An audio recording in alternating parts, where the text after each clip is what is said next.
First off, just a really good job by our pitchers all weekend. For the most part, all three games they gave us an opportunity to win, and even in the first game today, Peyton Paulette pitched really well, 5+, and you take away maybe one walk, two walks. I think that the outcome might have been a little bit different. They put together the big inning, and we brought Monk back in, and he walked a batter on 4 pitches, and we were in trouble a little bit. And game 2, just another great job on the mound. Patrick Wicklander, I mean, he goes 7 full innings, doesn't walk a batter, strikes out 5, and just pitched ahead in the count all night and gave us a chance to kind of chip away and beat a good team and a good pitcher in the most important game of the series. It was a long day. We had a 2-hour, break between games. Our team, we didn't have anywhere to go. We just sat in the dugout and in the bullpen, and South Carolina, they disappeared. And we just toughed it out. I mean, I'm just proud of them. Bob? Dave, did you have some Snickers and apples between games, or what? Yeah, exactly what I had. 2 Snickers, and we had bananas. We had some other things that weren't very healthy, but it worked. And then Cops, he was probably even better tonight. I know he didn't pitch one less inning, but he faced 15 guys on the weekend, retired them all, 12 Ks. What would you say about his performance for the weekend, and especially tonight? Yeah. Well, for the whole weekend, it was amazing. But tonight's, I think we had a four-run lead when we brought him in the 8th. And I even said something to Coach Hobbs that maybe we ought to just go, we got somebody out there and give us 3 outs, and then we'll bring Kevin in the 9th. And Coach Hobbs just looked at me and said, "Kevin's fine." I said, "Okay." And good call. So by Coach Hobbs. And, he did a great job. He just filling up the zone, getting ahead of hitters, and threw a little bit of everything at him.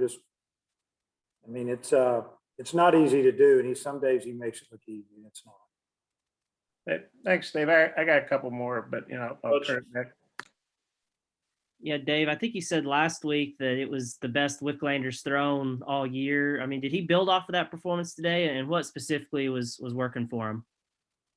I mean, 2 great outings in a row, really maybe 3 good outings in a row. And what was working for him is that he just threw everything for a strike, and he didn't throw a lot of changeups, threw a lot of fastballs, worked them in and out, got ahead in the count. Then he would elevate some pitches, 1-2, 0-2, and he got a few strikeouts there, got some fly balls, got some first pitch outs, and it allowed him to stay in the game because he kept his pitch count down. And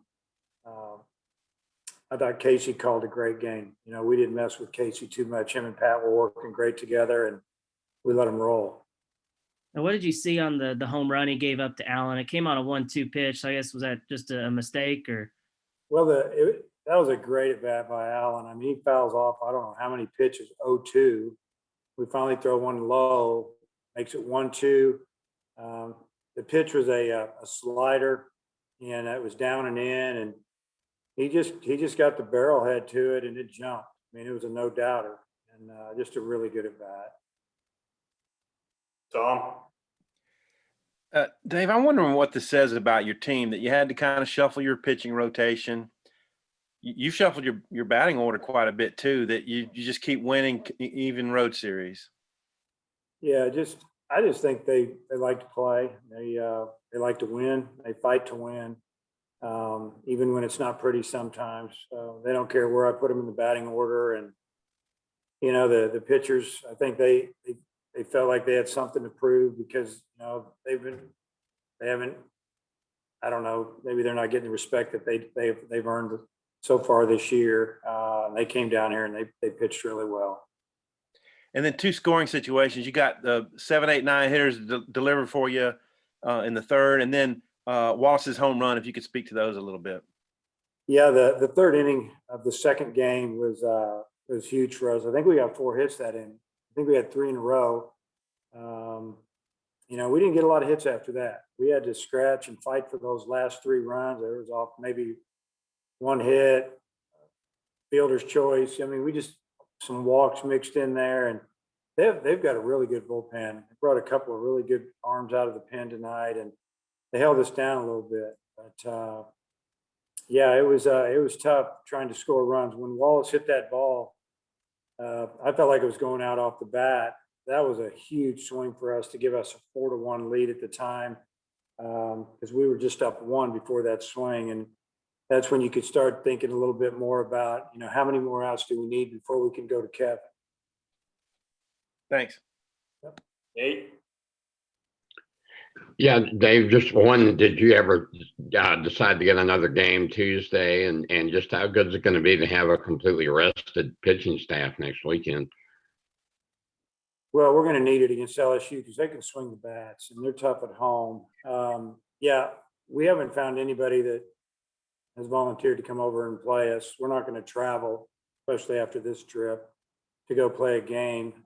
So if we don't get a game, we'll just, obviously I'll give them tomorrow off and Sunday, and we'll work out light, probably more weights and a few things, heal up, and then get after it on Tuesday, Wednesday with a couple of practices, and then head down to Baton Rouge. That'll probably be the plan.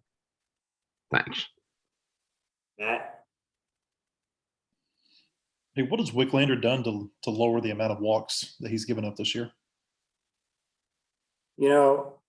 I just think he's just repeating his delivery. I mean, his mechanics just seemed really good, and he's in control of his body, throwing strikes. And I guess mechanics and having a good delivery, that's the key to repeating everything and throwing the ball over that plate. And that's what he's been doing. Randy?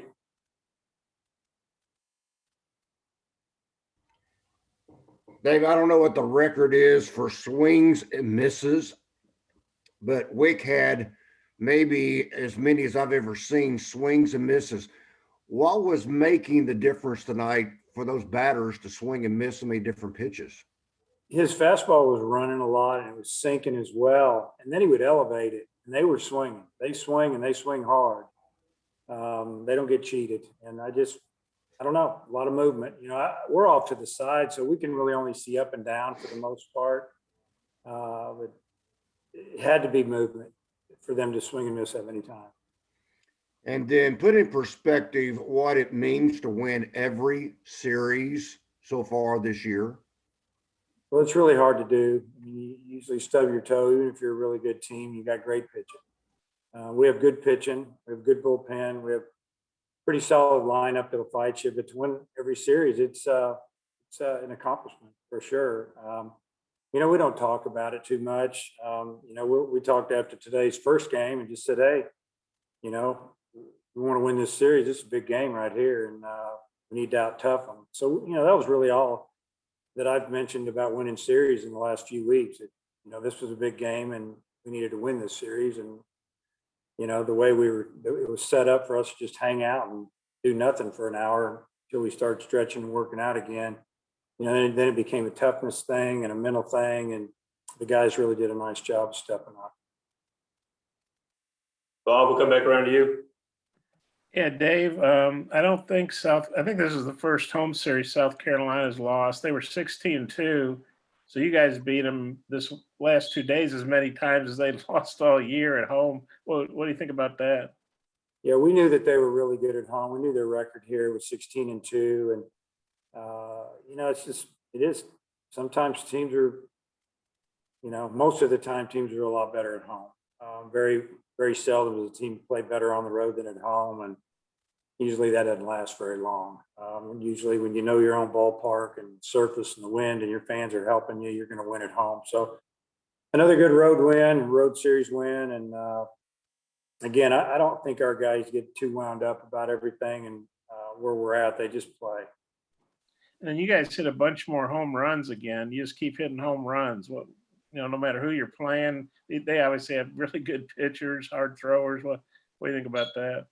Yeah, I think we hit 3 today and maybe 3 yesterday. Is that probably right? Maybe 6 on the weekend. And, it's a good hitter's park for the most part.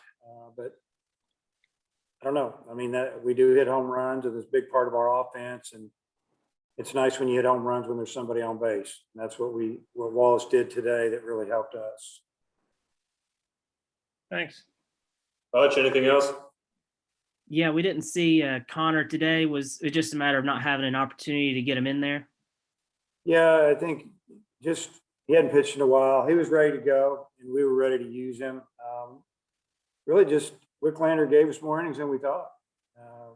We were hoping we'd get 7-6 out of him anyway. And when he got a 7 and left us with 6 outs to go, we said, let's just go to Kevin. And Connor's time's coming. We'll throw him against some hitters this week. And then he'll be ready for next weekend if we need him. And then with Vermillion coming back, was he just a little rusty today, or what did you make of his outing? Yeah, I felt like he was a little rusty. Some of the stuff was pretty good. He just wasn't commanding it like normal, but I'd say he was a little bit rusty. Tom, last thing from you. Yeah, I just wanted to follow up on what Nate was asking. Can you envision Wicklander going back to Friday and then Paulette on Saturday next week? And then, Yeah, I mean, it's when you look at it, it's Friday, so we'd have a full week of rest and get back on track. And that's what I would anticipate unless something happens in the next few days. But I would think that's what we would do.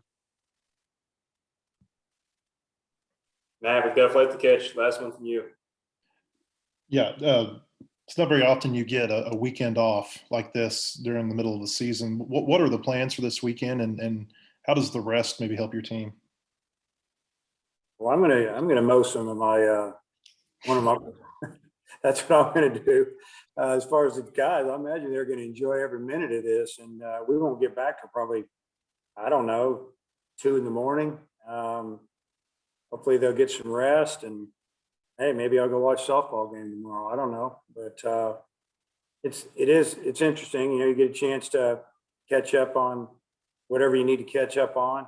Probably watch some ball games and take care of some business. I think that's what the players will do. We're not going to have anything mandatory the next couple of days. I'm sure some guys will want to hit on Sunday because that's what our hitters want to do, and there'll be some optional times there. We'll open some things up for them, but we won't do anything until Monday officially. And then you mentioned after the Ole Miss series that your starters have got to give you more innings, and they've gone longer the last 2 weekends. How much better do you feel about at least what Paulette and Wicklander have given you over the last couple of weeks? Well, I feel a lot better about it. I know our whole team feels good about it. And I commented to the pitching staff right after the game that we won 2 out of 3 because they gave us the opportunity to do that. And they came here, like I said, they had a little bit of an edge coming down here, and they did a nice job. All right. Thanks for your time, Coach. Appreciate it.